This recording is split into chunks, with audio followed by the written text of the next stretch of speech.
मागतो मी आता, मागतो आता तुझ, मागतो मी आता, मागतो आता मज द्यावे एकदंता तुझ, मागतो मी आता, मागतो मी आता तुझ, मागतो मी आता.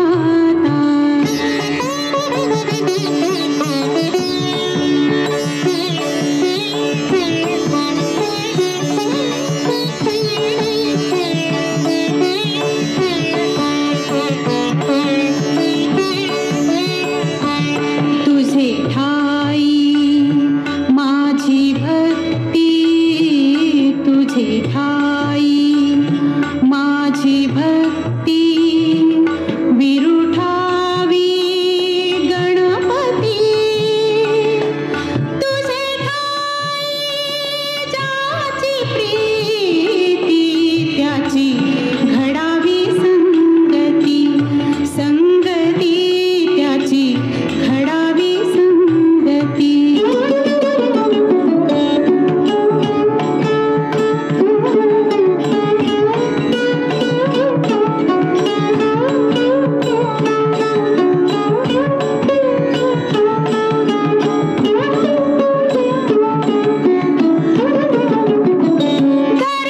धरणीधरायसे द्यावे,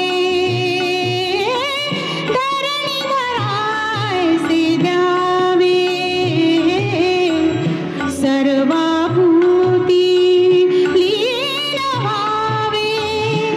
तुझा शरण शरण शरण. पूर्व नगर सेवक संतोष शेट्टी के नेतृत्व में जनसेवा चैरिटेबल ट्रस्ट 38 वर्षों की गणेशोत्सव परंपरा को इस बार भी पर्यावरण पूरक रूप से बरकरार रखता आ रहा है. 10 दिनों तक बाप्पा की भक्ति में डूबे जनसेवा चैरिटेबल ट्रस्ट ने गणेशोत्सव को पर्यावरण संवर्धन की जोड़ देकर लोगों में सामाजिक जनजागृति करने का अद्भुत काम किया है. यह एक विशेष गणेश मंडल है जो अपनी अग्रणी परंपरा के कारण प्रसिद्धि में आया, जो गणपति विसर्जन में विश्वास नहीं रखता. 96 किलोग्राम चांदी की मूर्ति हर वर्ष गणेशोत्सव पर पंडाल में स्थापित करने के अलावा प्रतीकात्मक रूप से एक छोटी शाडू की मिट्टी की गणेश मूर्ति भी यहां स्थापित करते हैं. गणपति विसर्जन के 11वें दिन चांदी की गणेश मूर्ति को पास ही में मौजूद SIS कॉलेज में बसे शिव मंदिर में संरक्षित करते हैं और अगले संस्करण के लिए वही मूर्ति पुनः मंडल में स्थापित करते हैं. जबकि शाडू की छोटी मूर्ति को विधिवत तरीके से बाल्टी में विसर्जित कर वह जल पेड़ों में छिड़कते हैं.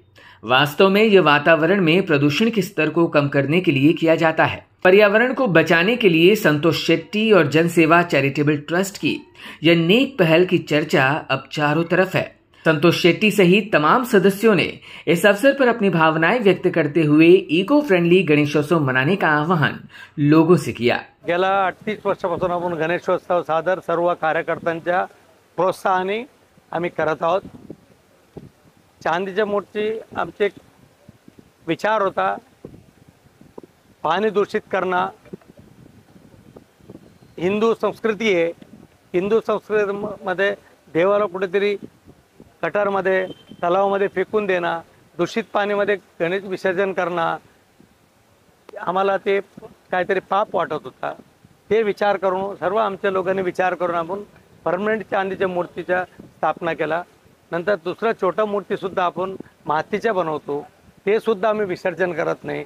कुठेतरी पूर्ण उसका मिळून नंतर आम्ही ड्रममध्ये टाकून नंतर ते पाणी गार्डनमध्ये होतं. आपण आमची एक कल्चर आहे.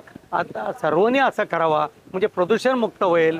कुठेतरी आपलं धार्मिक भावना आहे त्याचं टेस्ट पोचणार नाही आहे, असं सर्वांनी करावा असं सर्वांकडे मला विनंती आहे. की आता बहुतेक लोक सुरुवात केलेली आहे की छोटा मूर्ती विसर्जन करत नाही, घरामध्येच विसर्जन करून घेतात. म्हणजे कुठेतरी तलाव पाणीमध्ये फेकून द्यायच्या, कुठेतरी फेकून द्यायच्या, तिथे महापालिकेला त्याच्यावर पायावर लात मारायच्या. तिथे म्हणजे देवाच्या मूर्तीच्या हिंदू संस्कृतीची हिंदू धर्माची कुठेतरी विटंबना होतात असा आमची लोकांची समाज आहे. ते प्रमाणे आपण करत आहोत. आमच्याकडे कुठले घराघरामध्ये जाऊन दुकानामध्ये जाऊन चंदा वसूल करून आपण गणेशोत्सव साजरा करत नाही. आमचे कार्यकर्ता सर्व सक्षम आहे. सर्वांनी एक मताने इथे मदत करतात, ते प्रमाणे आपण हे कार्यक्रम करत आहोत. सर्वांनी याचा लाभ घ्यावा असं माझ्या गणेश चरणी प्रार्थना आहे. बघा, मंडळाचे कार्यकर्ता गुणगोविंदाने येतात. इथे कुठले जाती धर्म प्रांत राज्य असा काही नाहीये. सर्वांनी देवाचे आराधक म्हणून इथे प्रार्थना करतात. सर्व एकमताने येतात, सर्व एकमताने येतात. इथे कुठलेही पक्षपात नाहीये, कुठल्याही पक्षाचा हे नाही. तर जनसेवा मित्र मंडळाचं ब्रीदवाक्य आहे, जनसेवा हीच ईश्वर सेवा, सर्व धर्म समभाव. जनसेवा कुठल्या मार्गाने करता येते, आम्ही एक वेगळ्या मार्गाने करतो. सध्या काळाची गरज आहे की आपण हे ग्लोबल वॉर्मिंग थांबवलं पाहिजे. जी काही आता आपण बघतो, अचानक पाऊस पडतोय, अचानक ऊन येत आहे आणि त्याच्यामध्ये लोकांची बिमारी वाढत चालली आहे. हे कशामुळे होत आहे हे सगळ्या लोकांनी समजून घेणं गरजेचं आहे. त्यामुळे आमच्या मंडळाने हे ठरवलं की याच्या पुढे म्हणजे आम्ही आता एक मागच्या बरेच वर्षापासून असाच पर्यावरणपूरक गणेशोत्सव आम्ही साजरा करत असतो. आम्ही सगळ्या लोकांनाही सगळ्या मंडळांनाही ते सांगत असतो की बाबा तुम्ही अशा प्रकारचा पर्यावरणपूरक गणेशोत्सव आणि कुठलेही सण असतील तर तुम्ही तसे साजरे करा आणि जेणेकरून आपल्या समाजाला काही नुकसान होणार नाही या हिशोबात आपण सगळ्यांनी वावरलं पाहिजे. याच्या पुढेही केलं पाहिजे. स्वच्छता राखा, सर्वांची प्रेमाने वागा, प्रेमभावाने सर्वांची सगळ्यांना एकत्रित घ्या. कुठलाही धर्म जातीभेद मानू नका, कुठलाही पक्षपात करू नका असं आम्ही या प्रकारे गणेशोत्सव म्हणून प्रत्येकांना आम्ही शिक्षण किंवा जे काय असेल तो संदेश आम्ही देत असतो. भावना म्हणजे काय, अण्णा जो माणूस आहे ना हा आध्यात्मिक परमात्मा, आणि ज्यावेळी तो तिकडे पूजा करतो त्यावेळी माझी सॅटेलाइट कॉन्टॅक्ट होते. कारण मी त्यावेळी तिकडे फोन करतो, साठलेंचा कसा काय फोन आला, म्हटलं नाही हे तुझी पुनर्जन्म आहे. हा लोकांना कळलं नाही, अण्णाचं हे पुनर्जन्म आहे आणि ही चांगली सेवा करतो, त्याच्यामध्ये मी सगळं सामील आहे. आता हे मूर्तीवरती चांगल्या पद्धतीने ह्या लोकांनी आणि उत्सव पण चांगला. आणि आता बघा मी तिकडून येतो बाहेरून, मला कनेक्शन झालं तर आरतीत आलो, मी आतमध्ये शिरलो. हे म्हणजे अण्णाचं एक मोठेपणा एक लक्षात द्या. कनेक्ट सगळं म्हणजे जवळ मी पण 40 वर्ष झाले इकडे आहात. सेवा मंडळाचा प्रमुख सल्लागार म्हणून 38 वर्षे या ठिकाणी कार्यरत आहे.